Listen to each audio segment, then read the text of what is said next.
देश को लूटा है जिन्होंने, देश की संपदा को चुराया है, उनके जहन में, उनके मस्तिष्क में हर जगह चोरी चलती है।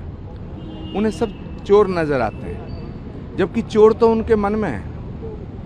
वो कभी कहते हैं राफेल में चोरी हुई, कभी कहते हैं वोट में चोरी हुई, कभी कहते हैं अडानी चोर है, कभी कहते हैं अंबानी चोर है।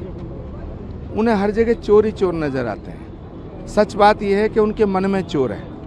इस देश की संपदा को जिस तरह लूटा गया है, उसकी याद आ रही है राहुल गांधी जी को। इलेक्शन कमीशन चोर, सुप्रीम कोर्ट चोर, संसद चोर, सब जगह चोर ही चोर नजर आते हैं। तो पहले वो अपना मन ठीक करें। दूसरा विषय ये है कि राहुल गांधी जी एक ऐसे व्यक्ति हैं जो इस देश में अराजकता लाना चाहते हैं। वो चाहते हैं कि जो नेपाल में हालात पैदा हुए, जो बांग्लादेश में हालात पैदा हुए, वो हालात भारत में पैदा हों। वो बिहार को भी अराजकता में झोंकना चाहते हैं, उत्तर प्रदेश को भी झोंकना चाहते हैं, वेस्ट बंगाल को भी झोंकना चाहते हैं। लेकिन वो भूल गए ये भारत है, ये महात्मा गांधी का भारत है, ये सुभाष चंद्र बोस का भारत है, ये शहीद भगत सिंह का भारत है, ये नरेंद्र मोदी का भारत है। और नरेंद्र मोदी के हाथों में ये देश सुरक्षित है। राहुल गांधी जी की नीयत में खोट है, राहुल गांधी जी की नीयत में चोरी है। राहुल गांधी जी की पूरी सोच उस चोरी और डकैती से घिरी है। एक कहानी पहले मैंने सुनी थी, अली बाबा और 40 चोर।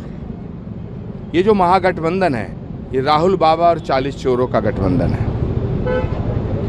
एक और विपक्षी पार्टी है देश में, टीएमसी। अब वहाँ पर बंगाल में एक सियासत उनके एक अनिवार्य करने पर हो गई है। एक उसे वो भजन कह रहे हैं, हालांकि एक संगीत गीत, उसको लेकर आप क्या कहेंगे? देखिए, ममता बनर्जी बंगाल को बांग्लादेश बनाना चाहते हैं। उनका सूर्य अस्त होने के कगार पे है। जैसे सूर्य निकलता है, एक दौर था जब ममता बनर्जी का सूर्य उदय हो रहा था और वामपंथियों का सूर्य अस्त हो रहा था।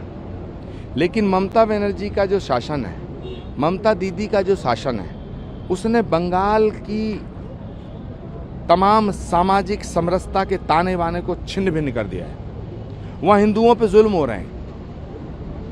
जिस तरह का जुल्म बांग्लादेश में हिंदुओं पे होता है, वही उसी तरह का जुल्म, ज्यादती, अत्याचार वेस्ट बंगाल में होता है। तो ममता बनर्जी ये जानती हैं कि अगर उन्होंने इस तरह की बातें देश की जनता में, बंगाल की जनता में फैलाई, वो इस तरह का मानस तैयार करना चाहती हैं, वो इस तरह का वातावरण तैयार करना चाहती हैं जिससे